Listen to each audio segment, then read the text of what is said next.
Hello दोस्तों, मैं अंजलि यादव स्वागत करती हूं आपके अपने YouTube channel Anjali global institute में। आई होप आप सभी लोग बहुत अच्छे होंगे और अपनी तैयारी को बहुत बेहतरीन कर रहे होंगे। कहा जाता है जब जब कुछ पाने का फितूर होगा तो उस चीज़ का मिलना ना दूर होगा। तो इसी लाइन के साथ आज के क्लास को अपने कंटिन्यू करेंगे हम। चलिए स्टार्ट करते हैं आज के अपने सेशन को। आज का हमारा टॉपिक रहने वाला है बंगाल विभाजन। ये कब हुआ था? तो 16 अक्टूबर 1905 को। अब देख लेते हैं इसके बैकग्राउंड के बारे में कि बंगाल विभाजन क्यों हुआ। तो आप देखेंगे कि उस समय क्या था कि जो नेशनलिज्म था यानी कि राष्ट्रवाद वो पावरफुल था और इसका सेंटर जो था वो बंगाल था। तो इसका सेंटर क्या था? बंगाल था। इस वजह से बंगाल का विभाजन करना पड़ा। तो चलिए देख लेते हैं। अब बंगाल का विभाजन हो रहा है वेस्टर्न बंगाल और ईस्टर्न बंगाल यानी कि पश्चिम बंगाल और पूर्वी बंगाल।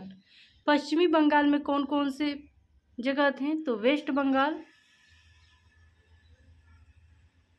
बिहार, उड़ीसा। और ईस्टर्न बंगाल में कौन कौन से थे जगह? तो ढाका था, राजशाही, चटगांव। ये तीन मतलब जगह थे। खास ख्याल रखा गया कि जो हिंदू बहुल क्षेत्र है और जो मुस्लिम बहुल क्षेत्र हो, मतलब दो तरह, जो पश्चिमी बंगाल है उसको हिंदू बहुल क्षेत्र और ईस्टर्न बंगाल यानी कि जो पूर्वी बंगाल था उसको मुस्लिम बहुल क्षेत्र में विभाजित किया गया। अब आप देखेंगे कि भारत की शासन व्यवस्था के बारे में अगर किसी को सबसे ज़्यादा पता था तो वो था कर्जन। यहाँ तक कि भारतीयों को भी उतनी जानकारी नहीं थी भारत के बारे में जितना कि कर्जन को था। इसलिए गवर्नर जनरल बनाकर कर्जन को भेजा गया। अब देखेंगे कि इसका मेन पर्पस क्या था। बंगाल विभाजन हुआ, उसका मेन पर्पस क्या था? तो आप देखेंगे कि एक तरफ हिंदू बहुल क्षेत्र और एक तरफ मुस्लिम बहुल क्षेत्र, यानी कि कह सकते हैं कि संप्रदायवाद को फैलाना चाहते थे। क्यों फैलाना चाहते थे? क्योंकि नेशनलिज्म जो है, राष्ट्रवाद, उसको कम करना था। इस तरह से आप कह सकते हैं कि वास्तविक रूप से बंगाल विभाजन का कारण जो है, बंगाल में उत्पन्न जो राष्ट्रीय चेतना यानी कि जो नेशनलिज्म है को नष्ट करना था। यह विभाजन धार्मिक आधार पर किया गया था, यानी कि एक तरफ देख रहे हैं हिंदू बहुल क्षेत्र है, एक तरफ मुस्लिम बहुल क्षेत्र है। पश्चिम बंगाल जो है वो हिंदू बहुल और पूर्वी बंगाल मुस्लिम बहुल क्षेत्र। और इस तरह से आप देखेंगे कि जो नेशनलिज्म है अगर ये बढ़ेगा यानी कि राष्ट्रवाद बढ़ेगा तो हमारा भारत क्या होगा? आज़ाद देश बनेगा। अगर संप्रदायवाद बढ़ेगा तो क्या होगा? पाकिस्तान देश बनेगा। तो ये चीज़ें आप ध्यान रखिएगा। अब देखेंगे कि बंगाल विभाजन द्वारा जो लॉर्ड कर्जन है वो कांग्रेस एवं स्वतंत्रता आंदोलन को दुर्बल बनाना तथा मुस्लिम संप्रदायवाद को उभारना चाहता था। इस तरह से आपने देखा ही, इस वजह से वो बंगाल का इस तरह से विभाजन कर रहा है कि एक तरफ हिंदू बहुल क्षेत्र हो और एक तरफ मुस्लिम बहुल क्षेत्र हो, यानी कि मुस्लिम संप्रदायवाद को उभारना चाहता था। ये बातें ध्यान रखिएगा आप। अब आप देखेंगे कि ये आप कह सकते हैं कि जो बंगाल विभाजन है इसका उद्देश्य संप्रदायवाद को बढ़ाना था। अब आगे देख लेते हैं। इसी सेंस में आप कह सकते हैं कि प्रशासकीय उद्देश्य नहीं बल्कि औपनिवेशिक हित था, यानी कि नेशनलिज्म को कम करना था। जब कर्जन ने बंगाल विभाजन किया तो लोगों ने पूछा कि ऐसा तुम क्यों कर रहे हो? तो कर्जन ने बताया कि कानून व्यवस्था या कि शांति व्यवस्था करने में मुश्किल आ रही है, समस्या आ रही है, इसलिए हम बंगाल का विभाजन कर रहे हैं। जो कि ऐसा नहीं था, वो नेशनलिज्म यानी कि राष्ट्रवाद को कम करना चाहते थे, इसलिए वो बंगाल का विभाजन करते हैं और एक तरफ हिंदू बहुल क्षेत्र और एक तरफ मुस्लिम बहुल क्षेत्र को बनाते हैं। इसी से बातें निकल के आती हैं कि प्रशासकीय उद्देश्य नहीं बल्कि औपनिवेशिक हित था, यानी कि नेशनलिज्म को कम करना था।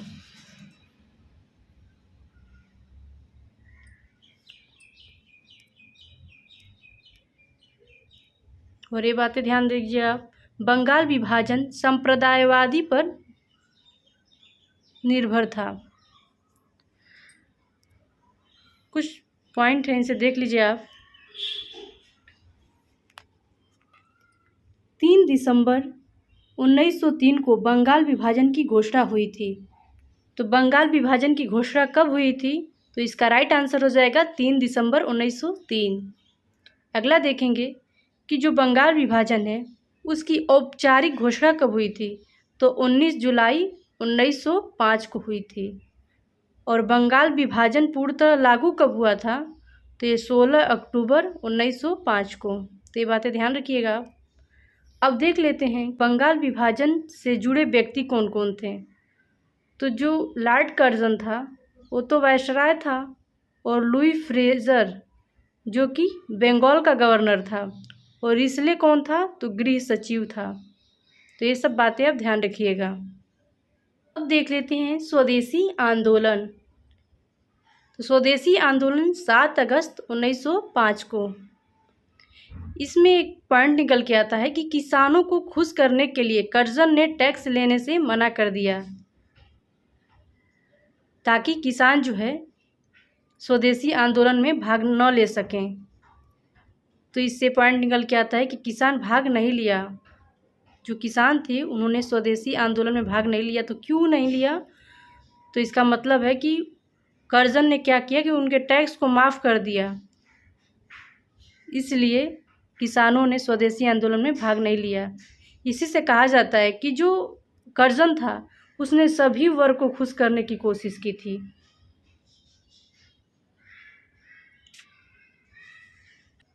इसी सेंस में आप देखेंगे कि जो कर्जन है वह यूनिवर्सिटी एक्ट ला रहा है। मतलब कहें कि जो नेशनलिज्म है वो बढ़ रहा है, उसी को कम करने के लिए वो यूनिवर्सिटी एक्ट ला रहा है। तो अब देखेंगे कि जो भारत के युवा हैं वो जाते तो कॉलेज हैं, पर वो राष्ट्रवाद के कार्य में शामिल होते हैं, यानी कि नेशनलिज्म एक्टिविटी में वो शामिल होते हैं। इस वजह से यूनिवर्सिटी एक्ट लाता है। वो कहता है कि जिस यूनिवर्सिटी का बच्चा नेशनलिज्म एक्टिविटी करते हुए पकड़ा जाए तो उस यूनिवर्सिटी की मान्यता क्या कर दी जाएगी? रद्द कर दी जाएगी। इसका मतलब ये है कि उस बच्चे को संभालने की जिम्मेदारी किसकी हो जाएगी? यूनिवर्सिटी की हो जाती है। इसी संदर्भ में उसने कैरेक्टर सर्टिफिकेट लाई थी, यानी कि किसने लाई थी? तो लॉर्ड कर्जन ने। तो कैरेक्टर सर्टिफिकेट किसकी देन है? तो क्वेश्चन बनेगा तो आपका आंसर क्या होगा? तो आपका आंसर होना चाहिए लॉर्ड कर्जन। अब आगे आप देखेंगे कि जो स्वदेशी आंदोलन है उसकी विधिवत शुरुआत जो है 7 अगस्त 1905 को हो रही है। कलकत्ता के टाउन हॉल में हुई। इसके लीडर कौन थे? तो ये ध्यान रखिएगा एस.एन. बनर्जी, लाल बाल पाल।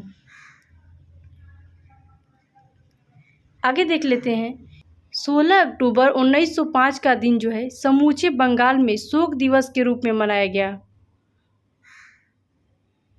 अब आप देखेंगे कि उसने क्या किया कि किसानों को तो टैक्स माफ़ कर दिया, और एक तरफ जो युवा थे जो कि स्कूल जा रहे थे, कॉलेज यूनिवर्सिटी में पढ़ रहे थे, उन पे कैरेक्टर सर्टिफिकेट लागू कर दिया। अब जिसकी वजह से उनको संभालने की जिम्मेदारी क्या हो जाती थी? यूनिवर्सिटी की हो जाती थी। तो वो क्यों ऐसा किया? क्योंकि मतलब अगर पूछा जाए कि इसका कारण क्या था, तो इसका कारण बस यही है, नेशनलिज्म को कम करना, जो कि बढ़ रहा है इसको कम करना। अब इसमें किसान वर्ग भाग नहीं लेगा, और इसमें जो युवा है वो भी भाग नहीं लेंगे। तो आप देखेंगे कि वो इतना ओवर कॉन्फिडेंस हो जाता है कि इसके चलते वो बंगाल का विभाजन कर देता है, और जिसके चलते क्या होता है कि स्वदेशी आंदोलन होता है। तो आपने देखा कि जो स्वदेशी आंदोलन है उसकी विधिवत शुरुआत हो रही है कलकत्ता के टाउन हॉल से, जिसके लीडर होते हैं एस.एन. बनर्जी। अब आप देखेंगे कि कर्जन जो है वो इतना ओवर कॉन्फिडेंस हो जाता है कि उसके चलते उसने क्या किया कि बंगाल का विभाजन कर दिया, और जिसके कारण क्या हो रहा है कि स्वदेशी आंदोलन हो रहा है। अब आप देखेंगे कि जो आंदोलन जो है बंगाल में होना था वो अब भारत के अलग अलग क्षेत्रों में होने लगा। इस समय चलाए गए बहिष्कार आंदोलन के अंतर्गत न केवल विदेशी वस्त्रों का बहिष्कार किया गया बल्कि स्कूलों, अदालतों, उपाधियों, सरकारी नौकरियों आदि का भी बहिष्कार किया गया। और आप देखेंगे कि 16 अक्टूबर 1905 का दिन समूचे बंगाल में शोक दिवस के रूप में मनाया गया। और लोग क्या कर रहे हैं, शोक दिवस मनाया गया और हिंदू मुस्लिम एकता दिवस मनाया गया। मतलब 16 अगस्त 1905 को शोक दिवस मनाया गया और हिंदू मुस्लिम एकता दिवस, मतलब एकता दिखाने के लिए लोगों ने उपवास रखे, वंदे मातरम तथा अन्य देशभक्ति के गीत गाए और एक दूसरे को क्या करें, राखी बांध रहे हैं। अब देख लेते हैं स्प्रिट यानी कि प्रसार। जो स्वदेशी आंदोलन है इसका प्रसार कैसे, उसको आप देखेंगे। स्वदेशी और बहिष्कार आंदोलन का प्रचार समूचे देश में करने का कार्य जो है बाल गंगाधर तिलक, लाला लाजपत राय, सैयद हैदर रजा, चिदम्बरम पिल्लई, इन लोगों ने किया।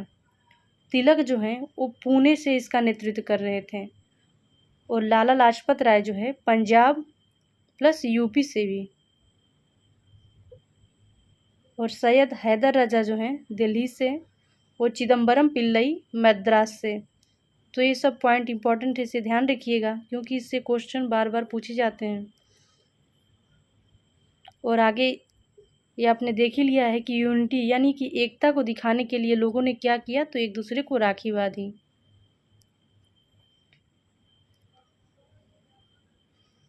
और हमने बताया कि जो सामाजिक आधार क्या हुआ कि जो स्टूडेंट हैं वो स्कूल का बाइकआउट कर रहे हैं यानी कि बहिष्कार कर रहे हैं, जो वुमेन हैं वो जुलूस में शामिल हो रही हैं और किसान इसमें भाग नहीं ले रहे हैं क्योंकि उनका कर्ज जो है माफ़ कर दिया है कर्जन ने।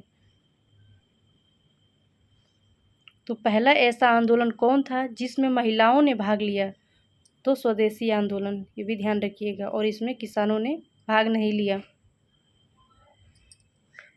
और इस तरह से कह सकते हैं कि स्वदेशी आंदोलन की उपलब्धि थी जनता के मध्य आत्मनिर्भरता तथा आत्मशक्ति का प्रसार होना। और दूसरा क्या था कि स्वदेशी आंदोलन का प्रभाव बंगाल के सांस्कृतिक क्षेत्र में भी देखने को मिला। बांग्ला साहित्य के लिए यह समय स्वर्ण काल जैसा था। टैगोर ने इसी समय आमार सोनार बांग्ला नामक गीत लिखा। तो कब आमार सोनार बांग्ला गीत लिखा गया, तो इसे ध्यान रखिएगा। तो स्वदेशी आंदोलन के समय लिखा गया था और ये रविन्द्रनाथ टैगोर ने लिखा। और इस गीत को लोगों ने सड़कों पर जुलूस में शामिल होते वक्त गाया था, शामिल जनता ने गाया। और बाद में यही गीत जो है 1971 में यही गीत यानी कि आमार सोनार जो है बांग्लादेश का राष्ट्रगान बना। और इस तरह से आप देखेंगे कि जो यह स्वदेशी आंदोलन था, यह आंदोलन किसानों व मुस्लिमों की भागीदारी से वंचित रह गया, यानी कि इसमें किसानों ने भाग नहीं लिया, किसान प्लस मुस्लिम के हैं इसमें भाग नहीं ले रहे हैं। तो ये बातें ध्यान रखिएगा। तो आज की क्लास आपको कैसी लगी आप मुझे कमेंट बॉक्स में ज़रूर बताएं। अगर चैनल पे नए हैं तो चैनल को सब्सक्राइब करें, बेल आइकन को प्रेस करें जिससे आगे आने वाली कोई भी नोटिफिकेशन अब तक सबसे पहले पूछे। हमसे जुड़े रहने के लिए आप सभी लोगों का बहुत बहुत धन्यवाद। मिलते हैं अपने आगे आने वाली अगली क्लास में, तब तक के लिए बाय।